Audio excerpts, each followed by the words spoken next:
Bismillahirrahmanirrahim. Now this is our second lecture on the topic of bioavailability and bioequivalence and the drug product performance. अब हम बात करने जा रहे हैं एब्सोल्यूट बायोअवेलेबिलिटी क्या है. Absolute bioavailability compare the bioavailability, यानी ये बायोअवेलेबिलिटी कंपैरिजन है किसका, of the active drug in the systemic circulation following extravascular administration with the bioavailability of the same drug following intravenous administration. यानी आपने वही ड्रग जो थी आईवी दी तो लाजिम बात है 100% बायो अवेलेबल होगी ड्रग, और फिर उसके अलावा किसी दूसरे रूट से दी like intramuscular, topical, transdermal, oral, यानी जो जीआई ट्रैक से एब्जॉर्ब होगी, तो उसमें से कोई भी रूट जो है उससे कंपेयर किया, फिर ये चेक किया कि दोनों की बायो अवेलेबिलिटी में क्या फ़र्क होगा. इंट्रावेनस का जैसे मैंने बताया कि intravenous drug administration is considered as 100% absorb. The route of extravascular administration क्या क्या हो सकते हैं, इनहेल्ड रूट भी हो सकता है, intramuscular, oral, rectal, subcutaneous, sublingual, topical, transdermal etcetera, जैसे मैंने बताया.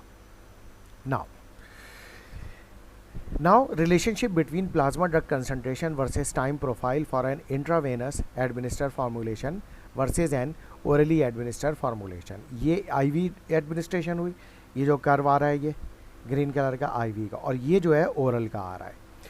तो in an absolute bioavailability study the systemic exposure profile of drug administered by the oral route which is black curve is compared with that of the drug administered by intravenous route यानी green curve. तो दोनों के AUC को हम compare करेंगे. अगर दोनों का AUC मैच कर जाता है तो बायो इक्विवेलेंट है, AUC मैच नहीं करता तो इसका मतलब है बायो इक्विवेलेंस नहीं आ रही. कैलकुलेट कैसे करें? The absolute bioavailability is the dose corrected AUC of extravascular administered drug product divided by the AUC of drug given intravenously. Thus, for an oral administration, the absolute bioavailability is calculated as यानी अगर हमें absolute bioavailability calculate करनी हो तो area under the curve of oral drug multiply by dose of IV drug divided by area under the curve of IV drug multiplied by dose of oral drug. यानी अगर दोनों की dose अलग है, oral drug dose जो है वो suppose that 100 milligram दी है, आईवी डोज 50 मिलीग्राम दी है, तो फिर ये दोनों में फ़र्क आ जाएगा, AUC हो जाएंगे दोनों के. ठीक है, तो ये इससे अगर F की वैल्यू जो होगी वो उस पर डिपेंड करेगा कि बाई इक्विवेलेंट है या नहीं है. F क्या है? Absorb. FABS is the fraction of dose absorb express as the percentages. AUC-PO is the AUC following oral administration and DIV is the dose administered intravenously. AUC-IV is the AUC of the IV intravenous administration. DPO is the dose administered orally. Absolute bioavailability may be expressed as the fraction या फिर उसको 100 से multiply करके percent में भी represent किया जा सकता है. A drug given by intravenous route will have absolute bioavailability 100%. अगर 100, क्योंकि आपको हमें पता है कि आईवी में 100% ड्रग बायोअवेलेबल होती है. A drug given by an extravascular route यानी लाइक ये ओरल और आईवी दी गई है, सो एफ में भी ज़ीरो, यानी हो सकता है कि ये ओरली एब्जॉर्ब ही नहीं हो आईवी के मुकाबले में अगर एफ़ की वैल्यू ज़ीरो आ रही है. And F is equal to 1 means 100%, means के ओरली जो ड्रग थी वो इसके बराबर आईवी के बराबर एब्जॉर्ब हुई है, यानी 1 means 100%. Relative bioavailability. Another type of comparative bioavailability assessment is provided by relative bioavailability study. In a relative bioavailability study, the systemic exposure of a drug designed for designated formulation, like for generally referred to as treatment A or reference formulation, is compared with that of same drug administered in a same reference formulation, generally referred to as treatment B और test formulation. यानी आप इसको कह लीजिए कि ये treatment ए जो है वो रेफरेंस फार्मूलेशन है, यानी मतलब ये हुआ कि ब्रांड प्रोडक्ट है, और ये जो है टेस्ट प्रोडक्ट है यानी जेनेरिक प्रोडक्ट है ट्रीटमेंट बी. तो दोनों की जो एरिया अंडर द कर्व है वो हमने मेजर कर लिया. इन रिलेटिव बायोअवेलेबिलिटी, अच्छा एरिया अंडर द कर्व हम कैसे मिलेंगे, हमें डिफरेंट टाइम पे इसकी प्लाज्मा कंसनट्रेशन मौजूद होगी हमारे पास, तो फिर हम उसका एरिया अंडर द कर्व निकाल लेंगे. यानी दो चीज़ें चाहिए, डिफरेंट टाइमिंग्स पर plasma concentration of the both drugs, treatment A and treatment B. तो इन रिलेटिव बायोअवेलेबिलिटी जब हम उससे AUC निकाल लेंगे प्लाज्मा कंसंट्रेशन वर्सेस टाइम से, two formulation are compared as F relative is equal to 100% के लिए 100 से मल्टीप्लाई किया, AUC of drug A multiply by drug B divided by AUC of B multiply by drug A, यानी dose of drug B and dose of drug A। तो यहाँ पर भी इसी तरीके से FL जो है रिलेटिव बायो अवेलेबिलिटी है, और जो AUCA है ये area under the curve of drug A, AUCB जो है वो area under the curve of drug B, DA is the dose of formulation A and DB is the dose of formulation B। तो उनकी doses जो अगर different होंगी तो फिर हम यहाँ रखेंगे, अगर डिफरेंट डोज नहीं है तो फिर इसको हम रखें या ना रखें, इससे कोई फ़र्क नहीं पड़ता है।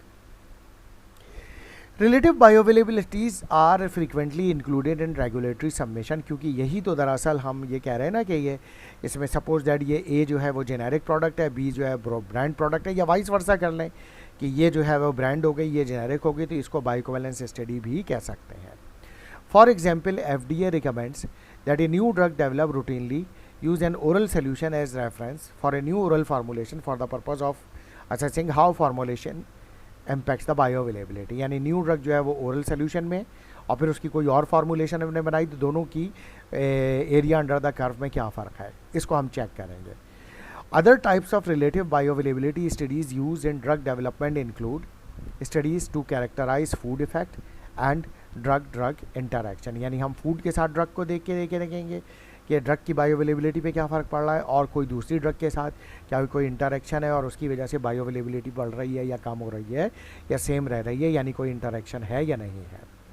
The food effect bioavailability study, oral bioavailability of drug product with food usually high fat high calorie meal, जो फूड के साथ अगर हमें ड्रग की बायोअवेलेबिलिटी चेक करनी हो तो हम ऐसा फूड चूज़ करते हैं जिसकी हाई कैलोरी हो और हाई फैट हो, and is compare to the oral bioavailability of a drug product given under fasting condition, यानी एम्प्टी स्टमक में। तो इससे हमें पता चल जाएगा फास्टिंग कंडीशन में एरिया अंडर द कर्व कैसा आ रहा है और विथ फूड कैसा आ रहा है। अगर दोनों का सेम आ रहा है तो इसका मतलब है फूड से ड्रग की बायोअवेलेबिलिटी पे कोई फ़र्क नहीं पड़ रहा, तो ये भी रिलेटिव बायोअवेलेबिलिटी है। The drug product given under fasting condition is treated as the reference, यानी ये जो फास्टिंग होगी ये रेफरेंस के तौर पर कंसिडर की जाएगी। Practice problem, the bioavailability of a new investigated drug was studied in 12 volunteers, okay, ठीक है, 12 वॉलंटियर में चेक किया गया। Each volunteer receive either a single oral tablet 200 milligram of drug, यानी उन्होंने या तो 200 मिलीग्राम ड्रग टैबलेट ली, ठीक है। दूसरे ग्रुप ने क्या लिया, 5 ml of pure aqueous solution, यानी ड्रग का सोल्यूशन था, टैबलेट नहीं थी, यानी ऑलरेडी डिजॉल्व थी, 200 मिलीग्राम ऑफ ड्रग, तो उसमें भी डोज कितनी थी ओरल सोल्यूशन में, 200 मिलीग्राम। इसके अलावा और a single IV bolus injection containing 50 milligram of drug, और एक ग्रुप को दी 50 मिलीग्राम सेम ड्रग, लेकिन 50 मिलीग्राम में ये IV बोलस यानी डायरेक्टली सिस्टमिक सर्कुलेशन में एंटर हो गए। Plasma samples were obtained periodically up to 48 hours, उनके प्लाज्मा सैंपल लिए 48 घंटे तक, आफ्टर द डोज एंड ऐसे फॉर ड्रग कंसनट्रेशन मालूम कर दी।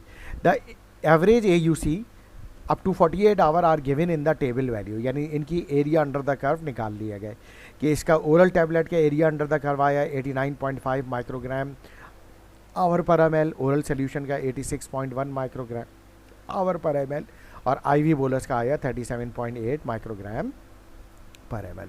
इसको मैं मिलीग्राम आवर पर लीटर भी कह सकता हूँ, जैसा हम ऑलरेडी पहले डिस्कस कर चुके हैं, मिलीग्राम आवर पर litre. Now from these data the relative bioavailability of a drug from tablet compare with the oral solution, तो दोनों की बायोअवेलेबिलिटी, रिलेटिव बायोअवेलेबिलिटी चेक करनी है। इसके अलावा absolute bioavailability of a drug from the tablet, तो tablet और IV bolus की एब्सोल्यूट बायोअवेलेबिलिटी चेक करनी है, ठीक है ना। Now the relative bioavailability of a drug from tablet is estimated in equation below, no adjustment for dose is necessary since the doses are the same, देखिए doses दोनों में same है तो इसलिए एडजस्टमेंट की ज़रूरत नहीं है। तो दोनों का AUC of drug tablet divided by AUC of solution, ठीक है, AUC of tablet divided by AUC of solution, answer is 1.04 यानी 104%। मतलब क्या हुआ, the relative bioavailability of a drug from tablet is 104% compare to solution, यानी तकरीबन 4% ज़्यादा है। अब in this study the difference in drug bioavailability between tablet and solution would need to be analyse statistically to determine whether the difference in drug bioavailability is statistically significant, यानी जो 4% का फ़र्क आ रहा है दोनों में, या ये स्टैटिस्टिकली सिग्निफिकेंट है या नहीं है, तो इसको हम स्टैटिस्टिकल टेस्ट लगा के चेक करेंगे। वो कैसे लगाएंगे वो मैं आगे चल के आगे वाले लेक्चर्स में जब इसके न्यूमेरिकल्स करेंगे तो उसमें समझाऊंगा। It is possible for the relative bioavailability to be greater than 100%, यानी 100% से ज़्यादा हो सकती है, जैसा कि इस केस में टैबलेट में इसका क्योंकि एरिया अंडर द कर्व ज़्यादा आ रहा है, इसका सोल्यूशन का कम आ रहा है, तो उस वजह से उसकी बायोअवेलेबिलिटी 100% से ज़्यादा आ रही है। in this case the tablet formulation may have some property, यानी कोई ऐसी प्रॉपर्टी है टैबलेट में और एक्सिपिएंट में जिसकी वजह से उसकी बायोअवेलेबिलिटी सोल्यूशन के मुकाबले में ज़्यादा आ रही है, यानी 4% ज़्यादा आ रही है। नाउ अब हम एब्सोल्यूट बायोअवेलेबिलिटी पे बात करते हैं। तो the absolute bioavailability of a drug of A tablet is calculated from the adjusted dose, क्योंकि दोनों की डोज में फ़र्क है, क्योंकि एब्सोल्यूट बायोअवेलेबिलिटी हम टैबलेट वर्सेस आईवी बोलस करेंगे, क्यों टैबलेट की डोज 200 मिलीग्राम है, इसकी 50 मिलीग्राम है, तो इसलिए हम इसको एडजस्ट करेंगे फार्मूले में डाल के। तो absolute bioavailability of tablet 89.5 divided by its dose multiplied divided by area under the curve of ये यानी area under the curve of tablet divided by dose, फिर whole value divided by AUC of IV drug divided by dose IV। इसको जब मैंने calculate किया तो answer आया 59.2%, 0.59 और 2 या 52.9%, यानी because the fraction of dose absorb from the tablet is less than 1, क्योंकि ये जो टैबलेट एब्जॉर्ब हुई है ये 100% एब्जॉर्ब नहीं हुई है कंपेयर टू IV, क्योंकि IV में तो हमें पता है 100% ड्रग एब्जॉर्ब हुई है, ठीक है ना। So the drug from the oral tablet is not completely absorb systemically as a result of either poor absorption of drug itself in formulation and formulation affect the reduced oral bioavailability और pre-systemic और first pass metabolism, जिसकी वजह से इसकी bioavailability इसके मुकाबले में कम हो गई है। क्योंकि देखिए IV बोलस में तो फर्स्ट पास इफेक्ट नहीं आया और हमें यह भी पता है कि 100% ड्रग बायोअवेलेबल है। इसके केस में जो बायोअवेलेबल ये तो आ रहा है, लेकिन देखिए हमने ओरल सोल्यूशन दिया टैबलेट, दोनों को GI ट्रैक से और वहाँ से लेवर से गुजरना पड़ेगा, दोनों में फर्स्ट पास मेटाबॉलिज्म में होगा। तो इन दोनों में कंपेयर करें तो ओरल टैबलेट की बेहतर है, लेकिन अगर IV बोलस से कंपेयर करें तो IV बोलस की बायोअवेलेबिलिटी बेहतर है कंपेयर टू ओरल टैबलेट, क्योंकि ओरल टैबलेट जो है वो IV के मुकाबले में 59% एब्जॉर्ब हो रही है। अगर दोनों की एब्जॉर्प्शन यानी बायोअवेलेबिलिटी सेम होती तो रिजल्ट आता 1 यानी 100%, लेकिन ये 59.2% आ रहा है टैबलेट का, यानी समझ लें 60% आ रहा है, इसका मतलब है तकरीबन 40% ड्रग एब्जॉर्ब ओरल फॉर्म में नहीं हो रही, यानी बायोअवेलेबल नहीं हो रही। The relative bioavailability of a drug from the tablet is approximately 100% when compare to the oral solution, और अगर हम ओरल सोल्यूशन से करें तो हो सकता है कि रिलेटिव बायोअवेलेबिलिटी 100% के करीब आए, लेकिन बहरहाल वो तो कैलकुलेट करके ही हमें पता चलेगा। Now methods for assessing bioavailability and bioequivalence studies. तो अब हमारे पास बायोअवेलेबिलिटी और बायोइक्विवेलेंस स्टडी करने के लिए कौन कौन से मेथड्स अवेलेबल हैं, जिसमें हमारे पास डायरेक्ट एंड इनडायरेक्ट मेथड्स हैं। अच्छा, अब डायरेक्ट और इनडायरेक्ट मेथड्स को हम ज़रा फर्दर डिस्कस करते हैं। Bioequivalence of a drug product is demonstrated by rate and extent of drug absorption as determined by comparison of measured parameter, यानी बायोइक्विवेलेंस हम इसको कहेंगे कि दो ड्रग जिसको हम कंपेयर कर रहे हैं, दोनों की जो rate and extent of drug absorption है वो कंपेरेबल हो यानी सिमिलर हो। The FDA regulation list the following approaches to determine bioequivalence. FDA ने क्या अप्रोचेस को कहा है कि जो है वो बायोइक्विवेलेंस के लिए ज़रूरी हैं, and in describing order of accuracy, sensitivity and reproducibility, यानी जो आप भी जिस मेथड से भी बायोअवेलेबिलिटी यानी बायोइक्विवेलेंस चेक कर रहे हैं उस मेथड में एक्यूरेसी होनी चाहिए, सेंसिटिविटी होनी चाहिए और रिप्रोड्यूसिबिलिटी होनी चाहिए, यानी रिपीटेबिलिटी होनी चाहिए, यानी प्रिसीजन होना चाहिए। इसके अलावा in vivo measurement of active moiety और मॉइटीज़ इन बायोलॉजिकल फ्लूइड पॉसिबल हो, यानी फार्माकोकाइनेटिक स्टडी की जा सकती हो। इन वीवो फार्माकोडायनेमिक कंपैरिजन भी कर सकते हैं, यानी जो थेराप्यूटिक एंड पॉइंट है उसके ज़रिए, यानी जैसे पेन किलर इफेक्ट है उसके ज़रिए कि दोनों जेनेरिक और ब्रांड प्रोडक्ट से सेम पेन किलिंग इफेक्ट आ रहा ही नहीं आ रहा है। In vivo limited clinical comparison के ज़रिए, इन विट्रो कंपैरिजन या इन वो डिसोल्यूशन के ज़रिए। इसके अलावा any other approach deem acceptable by the FDA, यानी जो उसकी गाइडलाइन में मेंशन है तो वो जो है वो एक्सेप्टेबल होगी, यानी वो मेथड जो होगा असेसिंग बायोअवेलेबिलिटी या बायोइक्विवेलेंस एक्सेप्टेबल होगा प्रोडक्ट की रजिस्ट्रेशन के लिए। For drug product that are not intended to be absorbed in the bloodstream, bioavailability may be assessed by measurements intended to reflect the rate and extent to which the active ingredient become available at the site of action. Like for example topical cream है, skin की किसी problem में use होती है, तो फिर definitely फिर उसको हम ओरली तो नहीं देंगे, टॉपिकली अप्लाई करेंगे, यानी जेनेरिक प्रोडक्ट भी एक साइड पे और दूसरी साइड पे ब्रांड प्रोडक्ट, और दोनों की bio availability at the site of action पे देखेंगे कि दोनों की रेट एंड एक्सटेंट सेम है या नहीं है। अगर सेम है तो इसका मतलब है बायो इक्विवेलेंट है, वरना नहीं है। The design of bioavailability study depend on the objective of the study. अब वो ऑब्जेक्टिव पे डिपेंड करेगा कि ऑब्जेक्टिव क्या है। द एबिलिटी टू एनालाइज, इसके अलावा कैसे ड्रग को एनालाइज किया जाएगा या उसके मेटाबोलाइट्स को, किस में, बायोलॉजिकल फ्लूइड में, लाइक सीरम में, प्लाज्मा में। The pharmacodynamics of a drug, वो भी इंपॉर्टेंट है, and the route of administration, वो भी इंपॉर्टेंट है designing of bioavailability study में, and nature of the drug, वो भी इंपॉर्टेंट है। For all systemically active drug, यानी जो कि ब्लड सर्कुलेशन में जाना ज़रूरी है, with a few exceptions bioequivalence should be demonstrated by N in vivo study bye pharmacokinetic end point. तो ज़्यादातर ड्रग जो कि सिस्टमिकली एब्जॉर्ब होती हैं, जिनकी सिस्टमिक सर्कुलेशन ज़रूरी है, ब्लड में एब्जॉर्ब होना ज़रूरी है, उनके लिए in vivo bioequivalence study करना ज़रूरी है, और उनके एंड पॉइंट जो होंगे फार्माकोकाइनेटिक एंड पॉइंट होंगे, like area under the curve, plasma maximum plasma concentration, या फिर time to achieve maximum concentration, ठीक है ना, क्लियरेंस वगैरह, ये सब, और मुख्तलिफ जो काइनेटिक पैरामीटर हैं वो इम्पॉर्टेंट होंगे। इसके अलावा other approaches like pharmacodynamic end point, clinical and point, और इन विट्रो लाइक वही dissolution profile may be more applicable for locally acting drug. जैसे मैंने आपको पहले बताया था कि जो रेगुलेटरी बॉडी है ना, उसने कुछ ड्रग के लिए इन विट्रो की परमिशन दी हुई है कि ये जो है आप इन विट्रो टेस्टिंग कर लें, यानी इन विवो बॉडी के अंदर करने की ज़रूरत नहीं है बायो इक्विवेलेंस, तो वो, लेकिन वो ड्रग स्पेसिफाइड होंगी और वो गाइडलाइन में मौजूद होंगी, ठीक है ना, तो वो जो सिस्टमिकली एब्जॉर्ब नहीं हो रही है। So that those administer topically और those act locally within the GI tract, इन तमाम ड्रग को जो है हम मालूम कर सकते हैं इन विट्रो बायो अवेलेबिलिटी के जरिए। Now methods for assessing bioavailability and bioequivalence studies, कौन कौन से मेथड्स हैं? In vivo measurement of active moiety और molecules in biological fluid, plasma drug concentration में, time to achieve plasma drug concentration maximum peak concentration, यानी T max के ज़रिए, यानी दोनों ड्रग का टी मैक्स कंपेयर करें जो आपकी जेनेरिक और ब्रांड प्रोडक्ट है यानी इनोवेटिव, या फिर सी पी मैक्स के ज़रिए करें पीक प्लाज्मा कंसनट्रेशन, या फिर AUC को कंपेयर करें। इसके अलावा यूरिनरी ड्रग एक्सक्रीशन से भी कर सकते हैं, जिसमें ड्रग रिकवरी इन यूरिन, या फिर रेट प्लॉट मेथड या सिग्मा माइनस मेथड, दोनों से time for maximum urinary excretion of drug. In vivo pharmacodynamic comparison में, यानी maximum efficacy, maximum pharmacodynamic effect दोनों ड्रग का कंपेरेबल है या नहीं है। Time for maximum pharmacodynamic effect, यानी time T max maximum efficacy का कितना आ रहा है। Area under the pharmacodynamic effect curve, AUC दोनों का, ऑनसेट टाइम दोनों ड्रग का, उससे भी कम कंपेयर कर सकते हैं।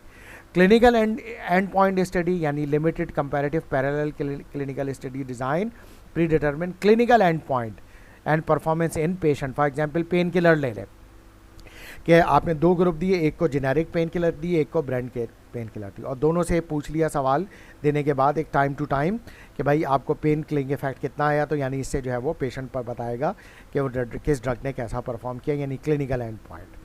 इसके अलावा जो हम वॉरफेरिन से करते हैं, लाइक जो है वो हम जो प्रोथ्रोम्बिन टाइम के ज़रिए, PT टाइम के ज़रिए, या इंटरनेशनल नॉर्मलाइज रेशो डिटरमिन करके, INR दोनों ड्रग का कंपेयर करके, वो भी क्लिनिकल एंड पॉइंट स्टडी कहलाएगी। अच्छा, इसके बाद आइए आप जो क्लिनिकल एंड पॉइंट के बाद क्या है कि जो है वो पेन किलर का एक तो बता दिया मैंने, दूसरा वॉरफेरिन के हवाले से जो ओरल एंटीकोगुलेंट है जिसमें प्रोथ्रोम्बिन टाइम या INR इंटरनेशनल नॉर्मलाइज रेशो, उसकी वो कंपेरेबल प्रोफाइल आ रहा है, तो यानी बायो इक्विवेलेंस है। इन विट्रो में वही comparative dissolution profile, F2 similarity factor आप चेक करते हैं, ठीक है। इसके अलावा cholestyramine resin in vitro equilibrium kinetic binding studies in GI tract, उसके ज़रिए हम कर सकते हैं। इसके अलावा एनी अदर अप्रोच जो कि एक्सेप्टेबल है FDA के लिए, वो भी हम यूज़ कर सकते हैं।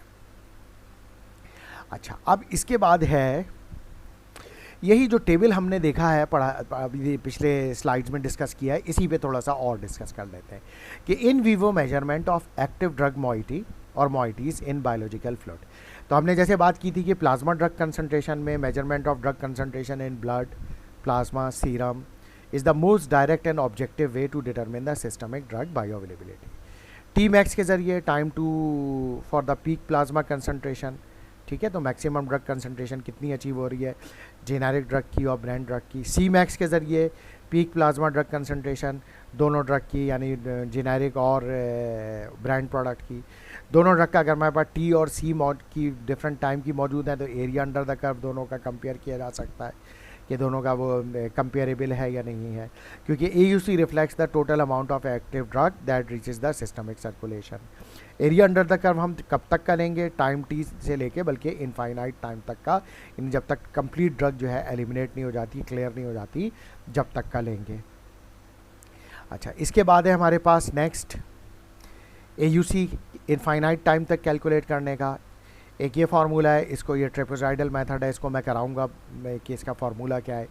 AUC कैलकुलेट करने का एक और तरीका है कि अगर हमें ये बायोअवेलेबिलिटी इसकी पता है, यानी दोनों के AUC से हमने निकाली हुई है, या F पता है डोज कितनी है, यानी वो ड्रग की divided by clearance of the drug, तो उससे भी हम एरिया अंडर द कर्व निकाल सकते हैं। F क्या है, fraction of dose absorb, D not dose है, K एलिमिनेशन रेट कांस्टेंट, और VD क्या है, volume of distribution of that drug. AUC is independent of the route of administration and processes of drug elimination as long as elimination process do not change. अगर elimination process पे change नहीं आ रहा तो AUC पे कोई फ़र्क नहीं पड़ेगा। AUC कैसे डिटरमिन करेंगे, यानी ये वाला जो फार्मूला है ट्रेपेजॉइडल रूल मेथड से, इसकी डिटेल ये इसका फार्मूला है वो मैं आपको बाद में कराऊंगा जब हम इसके न्यूमेरिकल करेंगे।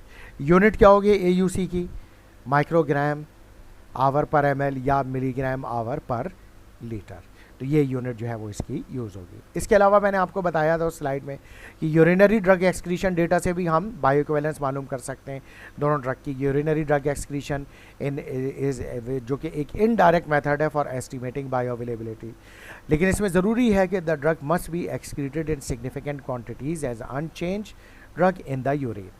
इसके अलावा in addition timely urine samples must be collected and the total amount of urinary drug excretion must be obtained, कि टोटल अमाउंट कितना ड्रग का यूरिन से एक्सक्रीट हो रहा है ये अब हमें चाहिए होगा। DU इन्फिनिटी यानी cumulative amount of drug excreted in the urine, जो कि related directly to the total amount of drug absorb, यानी अगर फॉर एग्जाम्पल अगर ड्रग एब्जॉर्ब 100 मिलीग्राम हुई है तो तकरीबन 100 मिलीग्राम ही टोटल क्वांटिटी यूरिन में रिकवर होनी चाहिए। इसके अलावा रेट प्लॉट मेथड में DDU by DT rate of drug excretion, because most drugs are eliminated by first order rate process, तो उसमें rate of drug excretion is dependent on the first order elimination rate constant K and the concentration of a drug in the plasma CP पे भी depend करेगा। लिहाजा ये जो है rate plot method से भी हम जो है वो कैलकुलेट कर सकते हैं। इसके अलावा T infinity means the total time for drug to be excreted, यानी जितना maximum time complete drug elimination के लिए जो चाहिए होगा वो भी इंपॉर्टेंट होगा, तो उसको हम यहाँ पे कंसिडर करेंगे, तो इससे भी बायोइक्विवेलेंस मालूम कर सकते हैं। इसके बाद है bioequivalence studies based on pharmacodynamic end point in vivo pharmacodynamic comparison, तो इसको हम इंशाल्लाह डिस्कस करेंगे अपने नेक्स्ट लेक्चर में। Thank you very much.